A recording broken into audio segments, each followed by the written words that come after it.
ángulo de Keropi. Señores, Keropi Sánchez. ¿Cómo están? ¿Tan bien? Muy bien, ¿y tú? Todo bien, gracias a Dios, todo bien. Llegamos de Honduras, estuvimos ahí. ¿Ah, sí? Ajá. Sí, estuvimos trabajando por allá en Honduras esta semanita y estuvo bastante bueno, estuvo bien. Estuvo bien. Qué O sea que bueno, nos alegramos. estamos activos. Se supone que, no entiendo, yo entiendo que iban a tirar un videito, pero no sé si lo van a tirar, si no, pues... Sí, sí, lo Sí. cuadraste con Zapper, Bueno, lo Satiel tira. lo tiene ahí abajo, yo Pues espero claro que... sí. Vamos a ver, dale play, Para que le entren a la aplicación y lo vean, seguro. Claro que que sí. sí. Ahí va. ¿Cuántas veces tú cuando chamaquito dijiste, me voy de esta casa ahora? I am leaving, and you can't stop me from packing my bags. O sea, si tú estabas loco por cumplir 18 y largarte de tu casa a las villas, y quizás fuiste como yo, que te fuiste a los 30. Yo me acuerdo yo cuando yo estaba pequeño y yo le decía a mami, yo estoy loco para irme, y un día, mami me votó. ¡Oh, my God! Mami descubrió que yo tenía literalmente tatuaje y me dijo, te vas de casa ahora. Y me votó para la porra. Y yo estuve una semana viviendo fuera de mi casa y no me fue tan de show. Pero después yo te cuento ese chiste, en un stand-up comedy, tú sabes, para que tú te rías mucho más. Wow. Pero la cosa es que nosotros como somos jóvenes y chamaquitos nos queremos ir de las casas inmediatamente no sabiendo las responsabilidades que llevan a cabo. Tú sabes que no, tú no sabes que es pagar agua, tú sabes que es pagar luz.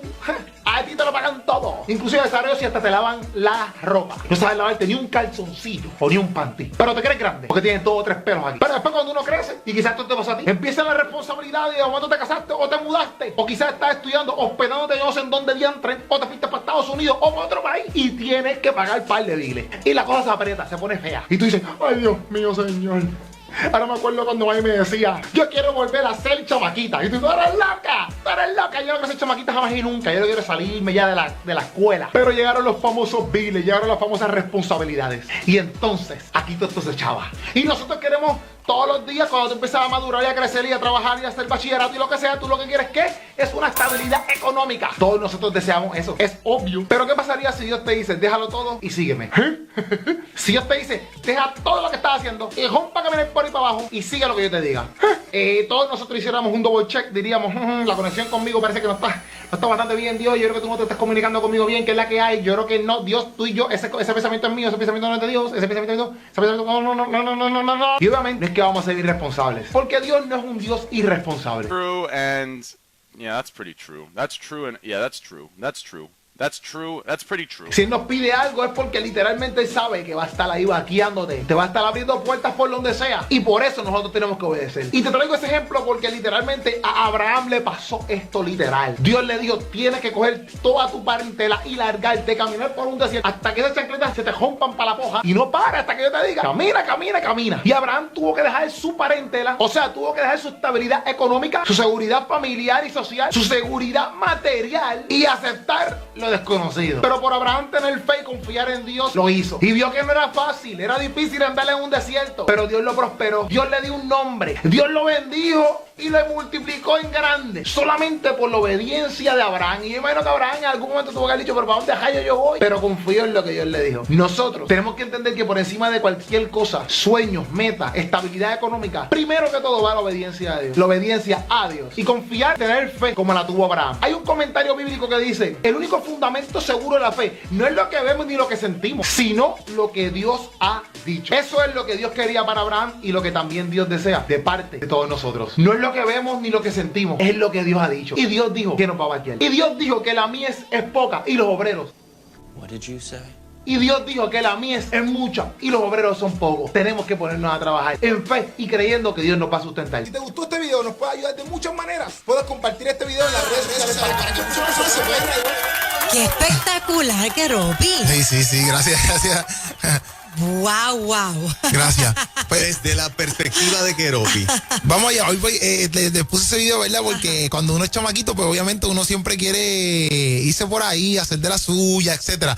Pero eso conlleva una responsabilidad que a veces uno no está al tanto, ¿verdad? Y entonces, pues yo partiendo también de esta experiencia que tuve en Honduras, que es mi primera vez estando en Honduras, tú te das cuenta cuando tú llegas a estos lugares, muchas de las personas que te atienden son los chavos, son los niños, hay muchos niños y las madres, porque los papás siempre usualmente están trabajando. Cuando en la parte de Honduras que yo fui, es una área bien pobre, indígena, que viven en los montes, etcétera. Pero lo mismo pasa cuando yo fui a Colombia, etcétera. Todos estos lugares así, los papás están trabajando full y las mamás son las que se dedican, ¿verdad? Están en la casa y cuidar a los niños. Y tienen 3, 4 niños en una zona súper extremadamente pobre. Que estas personas de Honduras no sabían ni hablar. Digo, no saben ni leer, perdón. Muchos de ellos no saben leer. La mayoría de ellos no saben leer. Entonces, pues, todos estos misioneros están llegando ahí para enseñarles a leer, etcétera. Entonces, yo me preguntaba, ¿verdad? Porque nosotros en Puerto Rico tenemos la dicha, porque a veces nosotros...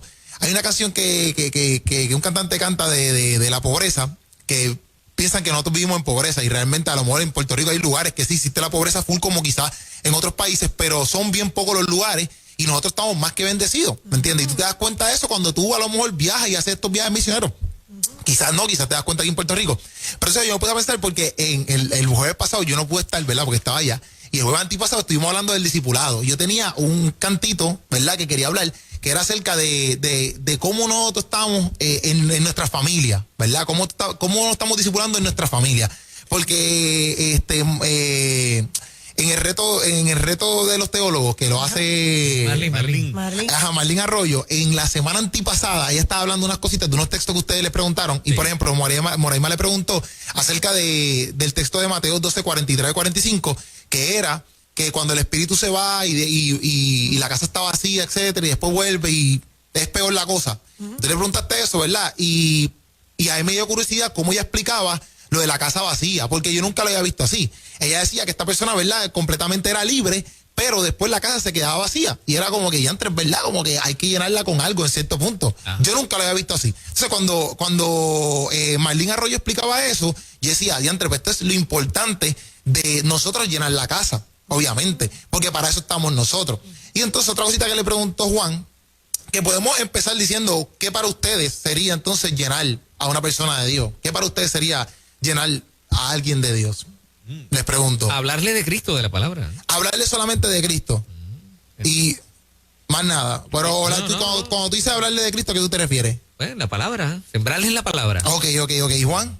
Enseñarle que el libro de referencia hay que conocerlo, por lo tanto, más allá de leerlo, hay que escudriñarlo, hay que profundizar en ese libro para que nadie que venga de afuera con otra filosofía, con otra enseñanza, te pueda confundir o sacar fácil, porque no conoces lo que dice Dios en su palabra. Exacto. Si yo quiero llenar a una persona de Dios, la tengo que llenar, y va en la línea de Fernanda, la tengo que llenar de conocimiento bíblico. Exacto. Ok, perfecto. ¿Y Moraima? Para mí, hablarle de Dios no es solamente darle el pescado, sino enseñarlo a pescar. Okay. Yo te voy a decir lo que es Dios, pero te voy a enseñar cómo buscarlo, cómo creerlo, cómo intimidar con él, porque no es lo mismo creer en Dios que creerle a Dios, son dos cosas diferentes. Ok, o sea que básicamente mucha base bíblica y también en cómo accionarla. Ajá. Eso es nosotros consideramos, lo vemos en este momento aquí, que esa es la manera. Pues perfecto. Entonces, una cosa que usted preguntó, Juan, fue la pregunta que le hizo Marlene, ¿verdad? Ese día fue ¿cómo nosotros no nos hacemos parte del mundo? Porque ser del mundo sería entonces... enemistad contra Dios. Exacto, ese era el texto, ¿verdad?, que estaban hablando. Y entonces ella decía que no deberíamos tener amistad con el sistema del mundo. Entonces, ¿verdad?, ella estableció eso y estableció que el sistema del mundo pues no es de acuerdo con el sistema de Dios, o es un sistema cristocéntrico. ¿Qué ustedes piensan que es un sistema, o qué es caer en un sistema del mundo para ustedes? Para mí, caer en el sistema del mundo es cuando yo adopto la forma en que el mundo ve la vida y la forma en que el mundo, por ende, vive la vida. Cuando yo en mi conducta, en mi forma de pensar y en mi forma de hablar, soy un equivalente a cómo el mundo ve la vida, vive la vida y cómo piensa, adopte al mundo. Exacto. Esa es la forma en que yo me cuido para no vivir como vive el mundo. Exacto, como el sistema del mundo. Ajá. Okay. Entonces estaría viviendo no el sistema del reino, estaría viviendo el sistema del mundo. Ok, Moraima. Para mí otra cosa, vivir en el sistema, caer en el sistema del mundo es creer lo que dice el mundo en lugar de creer lo que dice Dios. Okay. El mundo tira a pérdida. Dios dice, ahora es que yo voy a mí. Okay. El mundo cierra puertas, Él abre. El mundo dice, no hay sanidad. Él dice, por mis llagas fuiste sanado. Amén. ¿Y Fran? Sistema humano. ¿Un sistema humano? Sí, un sistema estrictamente humano, vano. Ok. Porque yo lo pregunto, ¿verdad? Porque estas preguntas me hicieron mucho, qué sé yo, crisis mental, no una crisis mental, pero como que un revuelo aquí mental. Porque yo decía, diantre, para mí, el discipulado de nuestra familia y a nuestros hijos es la base. para todo. Nosotros la semana antipasada estábamos hablando del discipulado en las iglesias, pero el discipulado a tus hijos, si es que tienes hijos, o a tus familiares, es base clave. ¿Por qué? Porque cuando tú vas a estos lugares, por ejemplo, como Honduras, tú te das cuenta de que mucho tiempo, inclusive no tienes que ir a Honduras, en Puerto Rico, tú te das cuenta de que mucho tiempo tú estás con tu familia la mayoría de las veces. Pero el sistema quizás de Puerto Rico es un sistema más ajetreado, que quizás tú tienes que estar todo el tiempo trabajando y no tienes tiempo para dedicarle a tus hijos. Y entonces a mí me llama la atención porque Mateo 6:33, que era unos textos que estaban hablando ese día allí, decía que buscar primero el reino de los cielos y lo demás vendrá por añadidura, ¿verdad? Buscar primero su justicia. Y Mateo 6:24 dice, nadie puede amar a dos amos, refiriéndose al Señor y al dinero. Y entonces muchas veces nosotros vivimos, ¿verdad? Como que tan ajetreados y se nos olvida el discipulado de nuestros hijos y se nos olvida el discipulado en nuestra familia, que es la clave. Porque yo predicaba los otros días acerca de la resurrección de Cristo, en la muerte de Cristo, el Viernes Santo. Y yo estaba hablando de que muchas veces los padres queremos que nuestros hijos sean unos Pedro, unos Pablo, tú sabes, unos apóstoles, tú me entiendes, que vayan por ahí, y unos Moisés que tiren una vara y abran el mar, ¿sabes? Y todo eso. Pero nosotros como padres no discipulamos, no tenemos noches en las casas para enseñarles a ellos acerca de la Biblia. Y entonces caemos en un sistema completamente humano. No caemos en un sistema que es establecido por el reino. Entonces, ¿qué me llama la atención? Me llama la atención que por todas las responsabilidades que tenemos, entonces nos olvidamos de las responsabilidades de Dios, que por eso es el video, nos olvidamos de la responsabilidad porque Abraham, Dios lo llamó y le dijo, deja todo y camina lo que yo te estoy diciendo y yo te voy a proveer todo. Y Abraham se tiró a Fueguenbel por ahí para abajo y confió en Dios, ¿me entiendes? Confió en Dios y todo pasó. Es verdad que hubo momentos difíciles, etcétera, pero todo pasó exactamente así. Y a veces, muchas veces nosotros caemos en un sistema y se nos olvida cuán necesario es el discipulado. Porque si estamos hablando de, por ejemplo, más arriba de las casas vacías, los niños cuando nacen son unas mentes vacíitas. Una mente que están aprendiendo exactamente todo lo que tú le digas, todo lo que cómo tú te mueves, cómo tú te comportas. Por eso es que a veces tú haces cosas y dicen, eso es de la MAI, eso es del PAI, y tú accionas como que medio así, o sales con una rabusca, tu MAI es igual, siempre está así, igual que tú, mira, o tú piensas igual que tu papá. ¿Por qué? Porque los nenes están vacíitos, y aprendiendo todo. ¿Y qué pasa? En la Biblia, en muchos textos bíblicos, que no los toque leer todos, pero por ejemplo en Mateo 12, el Salmo 78, el Deuteronomio 6, el Deuteronomio 4, Efesios 4, Efesios 6, todos estos textos bíblicos constantemente están hablando, Dios estableciendo que de generación en generación tú tienes que estar transmitiéndole la palabra de Dios a tu hijo. Amén. No que eso lo enseñe el predicador, no que se lo enseñe el pastor de jóvenes, no que se lo enseñe la escuelita bíblica o la escuela cristiana que los metiste, es que tú se lo enseñes en tu casa, porque ahí es la base de todo esto. Y yo pienso que en muchas áreas, ¿verdad? Desde mi perspectiva, muchas áreas nosotros le hemos dado la rienda, se dice, la responsabilidad. La responsabilidad, ¿verdad? A los pastores, a los líderes, y eso es parte de. Pero, ¿dónde está el ejemplo? Desde la casa. ¿Dónde está el discipulado? Desde la casa. ¿Dónde estamos enseñando? Desde la casa. ¿Me entiendes? Porque muchas veces hay muchos jóvenes que van a la iglesia y no saben un divino. No saben un divino bíblico, no saben nada. Y tú dices, pero ven acá, y la mamá y el papá no hacen quizá una vez semanal un estudio bíblico. Y cuando nosotros nos acoplamos al sistema solamente de trabajar, proveer, para que nuestro hijo tenga todo lo que, no sé, que tú le puedas suplir, tú te das cuenta al fin y al cabo que esa no es la base, porque pasa eso mismo. Cuando no le damos la base que usted decía, Juan, al final llegan a las universidades, llegan a todos lados y lo hacen canto. ¿Por qué? Porque no tuvimos una base en la familia. Y yo le pregunto a mucha gente que son hijos de pastores, yo tengo un pana que es hijo de pastor, porque hay mucha gente que son hijos de pastores y dicen, no, pero es que la vida del hijo de pastor es muy difícil, que si esto, que si lo otro. Y yo decía, antes, pero todo el mundo como que recalca eso mucho. Y yo le pregunto a un amigo mío que es hijo de pastor y decía, ¿cómo es que tú, siendo hijo de pastor, eres un duro? Como que, ¿cómo tú te has quedado en la iglesia? Porque hay mucha gente que son hijos de pastores. Mira el caso de John Piper, que el hijo ahora uno de los hijos le salió ateo. Y eso está brutal. Yo digo, ¿cómo rayos tú te has quedado, me entiendes? Y él me decía algo clave. Mi papá siempre, muchas veces en la semana, nos preguntaba, cada vez que nos acostábamos a dormir, nos preguntaba, ¿cómo te fue en tu día? ¿Cómo te fue hoy? ¿Qué pasó hoy en la escuela? ¿Qué pasó hoy en el trabajo? ¿Qué pasó hoy en la universidad? Cuéntame. Y esa era la manera de que yo me podía comunicar con mi papá y yo podía entender que así mismo yo me podía comunicar con Dios. Y era la manera en que yo entendía que yo podía estar todo el tiempo con Dios y mi papá se encargaba de preguntarme cómo yo estaba. Y a veces nosotros mismos en nuestras casas ni le preguntamos a nuestros hijos cómo le va la cosa. Solamente trabajamos. Mi mamá es una mujer que yo la adoro y la amo, pero mi mamá siempre estuvo trabajando y nunca se sentaba quizás a preguntarme, mira Manuel, ¿te fue bien hoy? O cómo te fue con la novia que te va ahí medio derrochado y estás dejado y estás llorando a todo lo que da. ¿Entiendes? Quizás no se preocupaba por eso porque se preocupaba por proveerme. Claro, claro. Pero la base de nosotros hoy en día son los niños. Y nosotros tenemos que estar ahí discipulándoles y preguntándoles porque Jesús se encargaba de hacer eso. Jesús estuvo con 12 discípulos y los discipuló y todo el tiempo les preguntaba y todo el tiempo hablaban y todo el tiempo decía, y por eso es que decía, hombres de poca fe, porque yo estoy con tiempo con ustedes, porque no saben esto que está pasando, si está todo el tiempo con ustedes. Pero Jesús siempre se preocupó por los de él. Y nosotros como padres, pienso yo, ¿verdad?, que tenemos que tener una base de discipulado en nuestras casas, para que después cuando nuestros niños salgan, o los hijos salgan, cuando sean más grandes, cuando se quieran ir de la casa, como decía el video, que están locos por salirse ya, porque quieren irse por ahí a experimentar el mundo, etcétera, ellos siempre tengan una base que diga, espérate, a mí me enseñaron esto en casa y esto es lo correcto. Y esa base nunca se vaya. Sí, es así. Para ustedes, el discipulado en las casas es vital. ¿Ustedes piensan que hoy por hoy se hace mucho o se hace poco? ¿Qué ustedes piensan? No tengo idea de cuánto se hace. Ajá. Pero por las personas que tú conoces, por ejemplo, alrededor, lo practican, no lo practican. Pero me crié en un sistema en que enfatizaban mucho en el discipulado del hogar.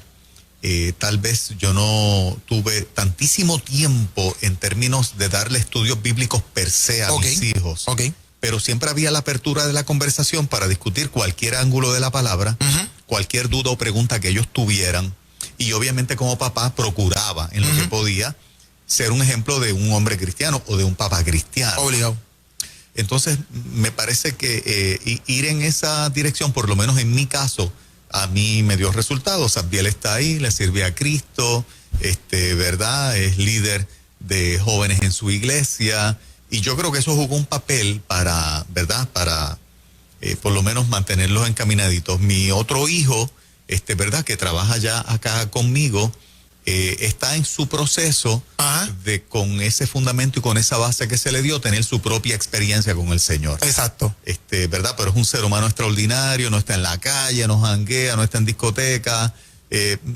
Los principios están bien sembrados. Exacto. Esa moral está ahí.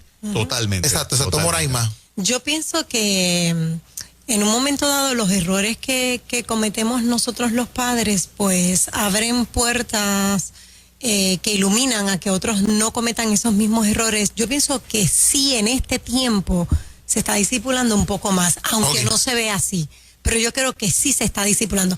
No sé si es por la condición de vida que estamos enfrentando, la razón que es, no la sé, pero veo hambre de ese discipulado.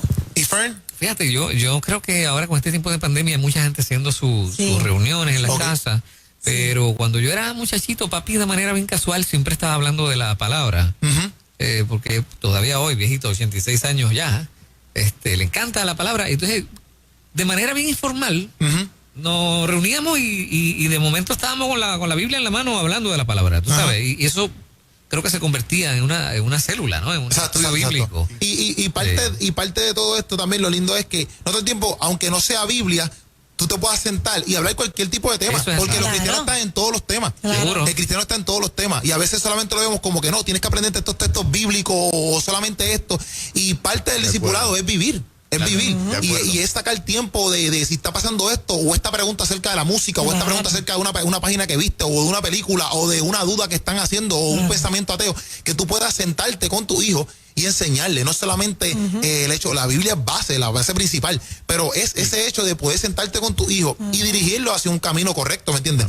Porque hay filosofías, hay diferentes tipos de pensamientos, que a lo mejor si tu hijo te pregunta algo de filosofía y tú no sabes, pues qué bueno que te puedas sentar con él y estudiarlo juntos. Eso es parte de un discipulado, eso es parte de enseñarle, mira, pues yo no lo sé, pero aquí estamos para aprenderlo los dos juntos. Y así tú le enseñas a tu hijo y así poco a poco se sigue creando. Yo entiendo que uno mejor es cristiano hoy en día. Claro que sí, sin duda. Y para cerrar, ¿verdad? Aprendiendo, ¿verdad? Basado en Honduras, yo pienso que todos nosotros en Puerto Rico, como yo digo, estamos más que bendecidos. Y este texto que dice, no deberíamos amar a dos señores, al dinero y a Dios. O sea, deberíamos todos encarrilarnos, obviamente, para autoevaluarnos y ver a quién realmente le estamos respondiendo y ver realmente a quién estamos amando verdaderamente, porque a veces nos afanamos tanto por las preocupaciones del dinero porque no tenemos para suplir, pero cuando tú vas a otros lugares, tú dices, en Puerto Rico a veces vivimos una vanidad. Exacto. O sea, tenemos demasiado. Y tú ves estas personas que tienen literalmente las ganas de aprender a leer, no de que aprender a leer, y nosotros que sabemos leer, a veces no sacamos tiempo para enseñarle Biblia a nuestros hijos, ni a sacar tiempo para nuestros hijos. O sea que es importante que entiendas qué bendición tienes en tus manos, la bendición que Dios te ha dado, y que la uses para seguir haciendo crecer este mundo, porque en algún momento nosotros vamos, pero se quedan ellos. Amén. ¿Me entiendes? Y pues, ese ha sido, ¿verdad? Mi tema de hoy. Y gracias por estar aquí. Y vino hoy a predicar. Sí, Bien bueno, bien bueno. Y que es de por vida, Keropi, Sí, porque los obligado. hijos crecen, pero siguen buscando el consejo de papá y de mamá. Obligado. Se casan y siguen buscando el consejo de papá y mamá. Obligado. Así que qué bueno. Keropi Sánchez en las redes sociales. En las redes sociales, todas las redes sociales, ustedes saben cómo es. Síganme ahí en Facebook, Instagram, TikTok, todo eso, YouTube, todo. Keropi Sánchez. Eso es. Qué Gracias, bueno. Keropi, un abrazo. excelente. Nos vemos, mi gente. Arriba, las 10:51 en